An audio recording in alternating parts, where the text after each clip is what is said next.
तो आज हम जंग लड़वाएंगे सुधीर 1 वर्सेस सुधीर 2 में और देखेंगे कि कौन कम साइंटिफिक है। डॉक्टर की पढ़ाई क्या होती है? MBBS, ये बेसिक डिग्री यहाँ पे जी। होती है। बाकी स्ट्रीम छोड़ो, बट नए ज़माने वाले जो दवाई प्रेस्क्राइब कर रहे हैं MBB, इसका मतलब क्या हुआ? Bachelor of medicine, bachelor of surgery. इसमें खाना आता है कहीं पे? How does this fellow know? जिसने पढ़ाई करी नहीं है खाने की, उसको कैसे पता कि मैं इसका चावल छुड़वा दूं? उसको कैसे पता कि मैं इसके फ्रूट छुड़वा दूं? फ्रूट छुड़वाने वाला वो होता कौन है? तो ये देखिए, ये जो स्क्रीन पर आपको नजर आ रहा है ना दोस्त, इस वक्त ये है एआई के जरिए बनाया। तो कुछ हजार रुपए लगे थे और ये पर्टिकुलर एआई के जरिए वेबसाइट बनाई थी। किसके लिए बनाई थी? ये प्रोफेसर्स के लिए बनाई थी, जिसके अंदर में वो अपने एमबीबीएस के स्टूडेंट्स को बहुत आसानी के साथ नेविगेट करके पढ़ा सके। तो यहाँ पर आपके क्या होता है कि कॉम्पिटेंसी बेस्ड मेडिकल एजुकेशन होता है, जिसमें आपके एनाटॉमी, फिजियोलॉजी, बायोकेमिस्ट्री, ये सारे अलग अलग तरीके के सब्जेक्ट्स हैं। आप देखते हैं, चलो भाई, बगैर शरीर और न्यूट्रिशन वगैरह की जानकारी के आप कहाँ से लेके आएंगे? मतलब असल में क्योंकि सारी चीजें मॉलिक्यूल के लेवल पे चली जाती हैं, तो आपको क्या देखेंगे कि बायोकेमिस्ट्री, तो बायोकेमिस्ट्री में मैं गया तो यहाँ से मेरे सब्जेक्ट चूज हो जाते हैं। यहाँ से मान लो कि एंजाइम, बेसिक बायोकेमिस्ट्री, पानी के बारे में, कार्बोहाइड्रेट, लिपिड, मैट्रिक्स, भाई विटामिन एंड न्यूट्रिशन क्या नाम है, अगर उनको न्यूट्रिशन शब्द ही इतना ढूंढना था। ले ऑक्सीडेटिव स्ट्रेस, एंटी ऑक्सीडेंट्स, चाहे चले जाओ आप बाहर की तरफ से जाएं तो एनाटॉमी के अंदर में भाई पूरा शरीर जानना पड़ेगा, एक एक शरीर का हिस्सा, गट वट, मतलब पता होना चाहिए तुमको कौन सी चीज कहाँ पर है। पैथोलॉजी, जनरल मेडिसिन में चलते, मतलब हर जगह मिल जाएगी। तुम्हारा एनीमिया, हाइपरटेंशन, डायबिटीज, ओहो गट के अंदर में ब्लीडिंग हो रही है, या फिर इसके अलावा आपको क्या देखने के लिए मिलेगा? Nutrition and vitamin deficiency. अरे न्यूट्रिशन फिर से आ गया, ऐसे कैसे? तो यहाँ पर तकरीबन इतनी कॉम्पिटेंसी, बेसिकली इस बार 2019 से क्या किया है सरकार ने कि कॉम्पिटेंट करना है डॉक्टर को, केवल जानकारी नहीं देनी है। केवल ये तुमने एग्जाम लिख करके पास होकर के दिखा दिया, उससे काम नहीं चलेगा। तुमको वाकई में ये कॉम्पिटेंट हो तुम एक डॉक्टर की तरह, वो करके बताना पड़ेगा। उसकी वजह से 2019 वगैरह से लागू हुआ कॉम्पिटेंसी बेस्ड मेडिकल एजुकेशन, जिसको लेकर के ये पर्टिकुलर वेबसाइट जो है वो डिज़ाइन की गई थी। डॉक्टर आस्था और मैंने डिज़ाइन की थी। और तो आई होप कि आपको आइडिया लग गया होगा। मतलब बैठ कर के मैं बड़ी हुई एआई वाला कोर्स चालू करना था, लेकिन वो अपनी आलस के कारण मैं बना नहीं पा रहा हूँ। अगर अगर तुम कुछ कुछ बोलोगे मुझे अच्छा और बुरा कमेंट में, तो शायद मैं जल्द से जल्द वो पर्टिकुलर चीज़ ला करके फेंकूँ तुम लोगों के सामने। और मतलब कि ये केवल यही नहीं रुकती है। मतलब कि अगर मान लो कि तुम फिजियोलॉजी में गए और फिजियोलॉजी के अंदर में मान लो कि तुमने कोई टॉपिक चुना, हेमाटोलॉजी मान लो कि चलते हैं, और उसके बाद अप्लाई फिल्टर पे क्लिक कर दिया, तो तुमको डिस्क्राइब ब्लड के कंपोनेंट, प्लाज्मा प्रोटीन, तो प्लाज्मा प्रोटीन में तुमको पता चलेगा कि क्या पढ़ना है, पढ़ाना है। सरकार ने क्या बोला हुआ है कि क्या क्या चीज़ें आनी चाहिए, कॉम्पिटेंसी क्या होनी चाहिए, बच्चे को क्या क्या आना चाहिए। फिर टीचिंग मेथड्स, कौन सी किताब, गाइडेंस एंड हॉल हो, गैंगोंग हो, या फिर असेसमेंट में किस चीज़ से कौन कौन से आप इस्तेमाल करेंगे। यहाँ तक कि इसके अंदर में एआई असिस्टेंट भी दे रखा है। मतलब मुझे पीछे से बस एपीआई की देनी पड़ेगी, और वो एपीआई की देते ही उसमें learning resources, clinical cases, quizzes, ये सब चीज़ें आ जाएंगी। टीचर के लिए इंडिपेंडेंटली चैट का ऑप्शन है कि भाई वो बात कर ले कि क्या चीज़ पढ़ानी है, कैसे पढ़ानी है, कौन कौन सी चीज़ें हो सकती हैं। वो specifically fine tuned AI model जो कि डॉक्टर्स के लिए हो जाएगा, वो भी इसके अंदर में एग्जिस्ट करता है। तो यस, तो ये चीज़ें पॉसिबल हैं आज की तारीख में एआई से बनाना, और इसको बनाए हुए तो कई महीने हो गए। तो नो डाउट अलग अलग तरीके से लोग इंटरवेंशन के, कोई पर्टिकुलर कंडीशन है तो उसको आप फार्माकोलॉजिकल इंटरवेंशंस भी करते हैं और नॉन फार्माकोलॉजिकल इंटरवेंशंस भी करते हैं। तो नो डाउट ज़्यादा अथॉरिटी, क्योंकि न्यूट्रिशन पे, वाइटामिन्स तक पे मतलब कि अथॉरिटी इतनी तगड़ी नहीं है। ऊपर से लोग आए दिन लोग किसी भी चीज़ का एक्सट्रैक्ट बना करके वाइटामिन्स वगैरह बेच सकते हैं। जितना ड्रग्स के ऊपर रेगुलरिटीज़ रखी जाती हैं आजकल, तो वैसे वो भी नहीं रखी जा रही हैं, इंडिया में खास करके नहीं रखी जा रही हैं।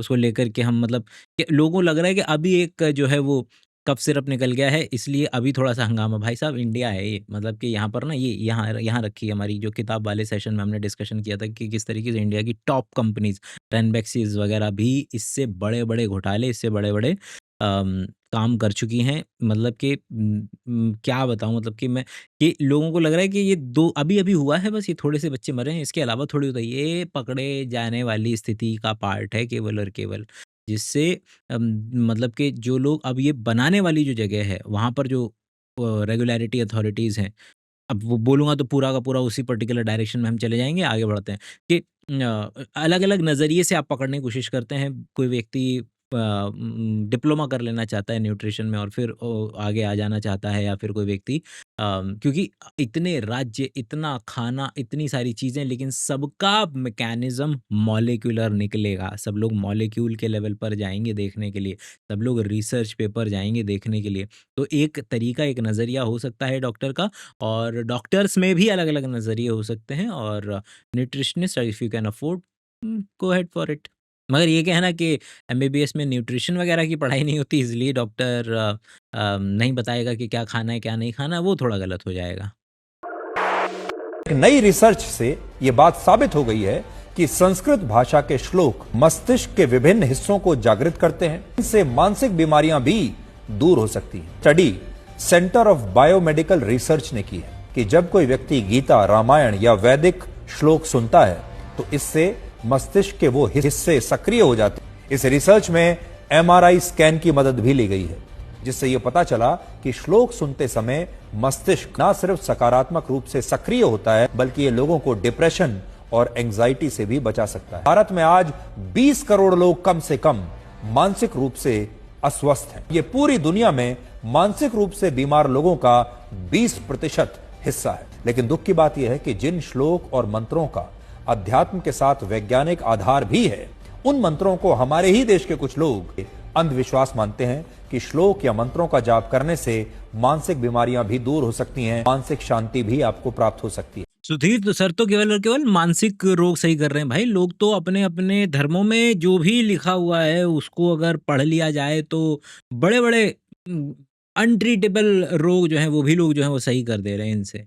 जो बंदा अस्तंजा करते हुए सिर्फ 7 कहेगा, असल है सबा, अरबी में 7 को क्या कहते हैं? सबा कहते हैं ना, सबा। जो 7 कहते हुए दिल ही दिल में, जुबान से नहीं, दिल ही दिल में अस्तंजा करते हुए 7 कहेगा, उसे अस्तंजे की सारी बीमारियों से निजात मिल जाएगी। और जिसको बताया फायदा, अब अस्तंजे की कितनी बीमारियां हैं गिनना शुरू कर दो। फिस्टुला है, भिगंदर है, नवासीर है, बवासीर है, कब्ज है और पीप है। नाज़रीन, हार्ट अटैक के मामला बढ़ते चले जा रहे हैं। सीधा हाथ अपने दिल पर रखिए और 11 मर्तबा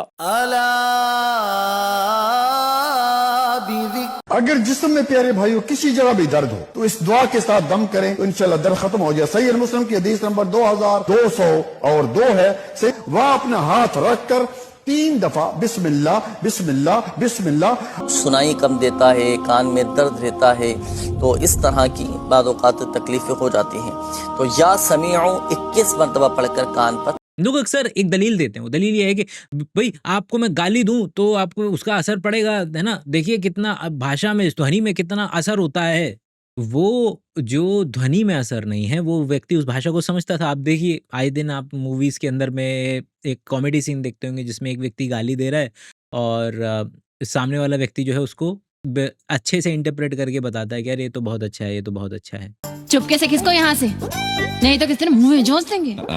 आचार्य and his wife. नमस्ते। भाग यहाँ से भोसड़ी की। She is welcoming you.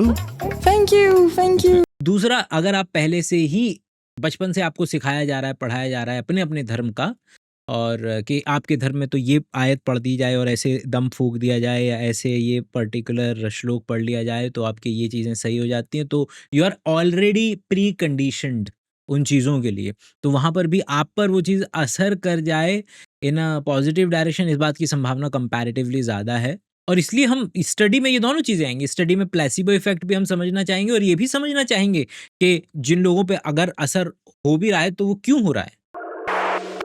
हमारे पार्टिसिपेंट खाते भी हैं और हमें बताते भी कि हमने 6 गुलाब जामुन खाए, 10 रसगुल्ले खाए और कटोरा भर भर के रबड़ी पी। हम तो कहते हैं, उनको एनकरेज करते हैं ये सब चीजें करने के लिए।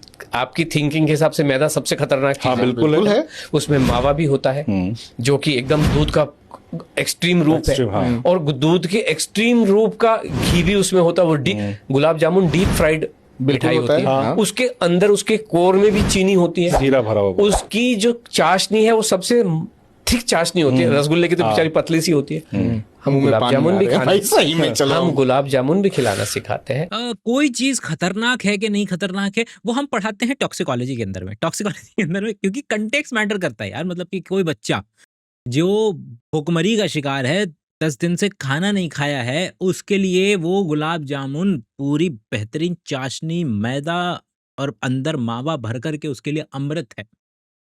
और आपका वज़न हो रहा, आप दिन में बढ़िया से खाना-वाना खा चुके हैं, अपना बढ़िया से पेट भरा पड़ा है और ऊपर से आपको टाइप 2 डायबिटीज़, प्री डायबिटिक हैं आप, चलो मान लेते हैं, और उसके बाद अब अगर आप खाएँगे तो क्या होगा? थोड़ा-सा संभल के खाना पड़ेगा। कौन खा रहा है?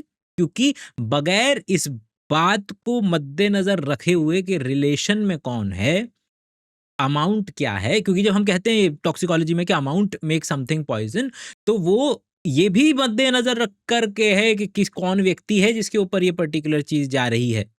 क्योंकि अगर वो पर्टिकुलर चीज, एनेस्थीसिया ले लो, एनेस्थीसियोलॉजिस्ट क्या करते हैं कि बच्चे को एनेस्थीसिया जितना देंगे या बड़े आदमी को भी उतना ही देंगे। बड़े आदमी को जितना दिया बच्चे को दे दिया तो गारंटी के साथ बच्चे की मौत है। तो क्या पता चल रहा है मुझे कि जहर या किसी चीज के एक्शन किस पे डिपेंड करेगा? वो गुलाब जामुन की प्रॉपर्टी नहीं है, वो गुलाब जामुन और कौन खा रहा है उसका रिलेशनशिप है। इस्लाम धर्म में जब ये कहा जाता है कि पैगंबर मोहम्मद साहब का बुराक घोड़ा उड़ सकता था और वो इसी घोड़े पर बैठकर उड़कर जन्नत गए थे, या जब ईसाई धर्म में ये कहा जाता है कि ईसा मसीह अपनी मृत्यु के 3 दिन बाद जीवित हो गए थे और इसके बाद उन्होंने 40 दिनों तक ईसाई धर्म के बारे में उपदेश दिए थे, तो इन बातों को कभी कोई अंधविश्वास नहीं बताता। लेकिन हिंदू धर्म की जो मान्यताएं हैं तुरंत उसमें लोग कह देते हैं कि ये अंधविश्वास है। हमारे देश में कुछ लोग ऐसे हैं। बिल्कुल सही कह रहे हैं सुधीर सर। खत्म करें तो फिर सबको खत्म करें, और वाकई में तीनों ही गड़बड़ हो जाएंगे ना। खत्म होंगे तो प्यार और नफरत दोनों खत्म होंगे, रहेंगे तो दोनों रहेंगे। जितनी भी द्वंद्वात्मक चीजें हैं वो एक दूसरे की वजह से एग्जिस्ट करेंगी। तो ये तो खेला है, ये तो सब एक ही दूसरे के थाली के चट्टे बट्टे हैं कि हमारा वाला पुष्पक विमान उड़ता था या हमारा वाला घोड़ा उड़ता था या ये हमारा वाला कोई और चीज उड़ती थी। तो किसका वाला उड़ता था नहीं उड़ता था पता नहीं, लेकिन अभी साइंस वाला तो डेली उड़ रहा है, मतलब कि आए दिन ऊपर से गुजरता है सबके, है ना। राम जी वाला भी मेन लोगों के लिए शायद रहा हो, आम आदमी के लिए ना रहा हो। मोहम्मद साहब वाला था वो भी उन्हीं के लिए रहा, बाकी लोगों के लिए नहीं रहा। तभी तो वो एस्टैब्लिश कर पाएंगे ना बात कि ये लोग बाकियों से ऊपर हैं। क्योंकि अगर सभी लोग उड़ रहे होते तो फिर ये कोई स्पेशल बात थोड़ी होती। तो पुष्पक विमान सबके पास थोड़ी था, घर घर में थोड़ी था, उड़ने वाला घोड़ा घर घर में थोड़ी था। लेकिन अभी हम जब मुंबई गए थे तब वो कितने की 5,000 रुपए की टिकट थी, यहाँ से लेकर के मुंबई जाने की 5,000 रुपए की टिकट में हम, मतलब कि आम आज तो सबको अवेलेबल है और 5,000 रुपए में आप जा सकते हैं। एक बार ना सुधीर भाई को किसी ने 80 रुपए का बेच दिया था नारियल पानी। तब से उन्होंने मुहिम चलाई है कि लोगों को नारियल पानी नहीं पीने दूंगा। नारियल का पानी पानी होता ही नहीं है। नारियल का पानी तो प्योर पॉइजन होता है। नारियल का पानी पानी नहीं है, पहली बात तो, है ना। It is a pure chemical जो शरीर के लिए, स्वास्थ्य के लिए बहुत ही खराब चीज होती है। कोकोनट वाटर नहीं होता है। एक फन फैक्ट सुनोगे, मतलब कि कोकोनट वाटर जितना समाज के अंदर में जितना उसका पॉजिटिव ऑरा बना हुआ है उतना है नहीं। मतलब एक उससे उस 60 रुपए के अंदर में अगर आप घर के अंदर में भी ORS बना लेंगे तो किसी को हाइड्रेट करने के लिए बहुत बढ़िया चीज है नमक और पानी का घोल, जो कि WHO जो बताता है इतने चम्मच चीनी, इतने चम्मच नमक, मेरे ख्याल से 6 चम्मच चीनी, 1 चम्मच नमक और 1 लीटर का पानी, ये WHO वाला जो भी है। और नहीं है तो फिर बाहर से अगर ORS या इलेक्ट्रॉल पाउडर जो WHO वाला होता है, एक तो आजकल कंपनियां आ गई कमबख्त हमारी ORSL के नाम पे बेचती हैं और ORS उसके अंदर होता नहीं है इतना ज्यादा, उसके अंदर में शुगर होता है। मुझे तो ये लग रहा है कि स्कैम ये चल रहा है इस तरीके से कि जो कुछ ज्यादा ही हाई फाई दिमाग जिनमें आ गया है, जिनके नसों में ये चीज भर गई है कि भैया शुगर तो बेकार है, शुगर तो बेकार है, और उन लोगों को तो लोग इलेक्ट्रॉल पाउडर या फिर हाइड्रेशन जो फ्लूइड या पैकेजेस आती है उसके अंदर में शुगर फ्री वाले इलेक्ट्रॉल पाउडर बेच रहे हैं वो लोग। अब जरा देखो कि किस तरीके से शुगर फ्री वाला इलेक्ट्रॉल पाउडर या शुगर फ्री वाला रिहाइड्रेशन वाली जो चीज है वो बेहतरीन काम नहीं करेगी। क्यों? क्योंकि आपके शरीर के अंदर में जब सॉल्ट को अंदर लेना है या फिर पानी को अंदर लेना है तो एक बचपन से, मतलब MBBS में बैचलर्स में चीज सिखाते हैं क्या कि जहां जहां सॉल्ट या जहां जहां चीनी जाएगी पीछे पीछे पानी आता है। तो हमारे रिसेप्टर या ट्रांसपोर्टर ऐसे होते हैं जैसे कि सिम पोर्ट के 2 चीजें साथ में अंदर जाएंगे तो क्या देखते हैं हम कि ग्लूकोज और सोडियम ये दोनों के दोनों एक साथ एंट्री लेते हैं।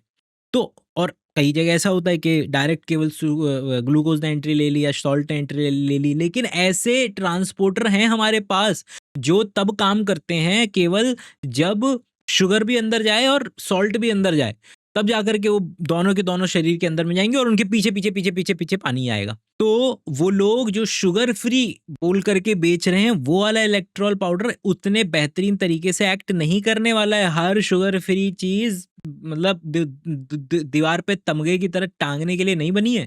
तो हाइड्रेशन के लिए जो नंबर 1 पे यूनानिमस है वो ORS है। और अगर उसके अगला उसके एक कदम नीचे घर पे जो बना सकते हो, क्योंकि उसके अंदर में थोड़े दूसरे सॉल्ट भी वो लोग दे देंगे, मतलब कि केवल जो हम घर के अंदर में सॉल्ट है उसमें तो सोडियम क्लोराइड पोटेशियम क्लोराइड रहता है, तो बाहर वाले थोड़ी एक दो चीज़ें और भी डाल देते हैं उसके अंदर में। तो ठीक है, बढ़िया क्वालिटी का है तो एक दो चीज़ें और भी डाल दो, लेकिन अगर घर में भी बना लोगे तो कोई बुरा नहीं है, बढ़िया चीज़ है। और नारियल पानी उतना अच्छे तरीके से हाइड्रेट करता नहीं है जितने जितने पगलाए पड़े हैं लोग नारियल पानी को लेकर के, इसके बेहतरीन हाइड्रेशन की प्रॉपर्टी को लेकर के। अगर आप हमारे चैनल पर फर्स्ट टाइम आए हैं तो चैनल को फॉलो भी कर लें। अच्छी नियतों के साथ वीडियो को देखकर शेयर ज़रूर कीजिए।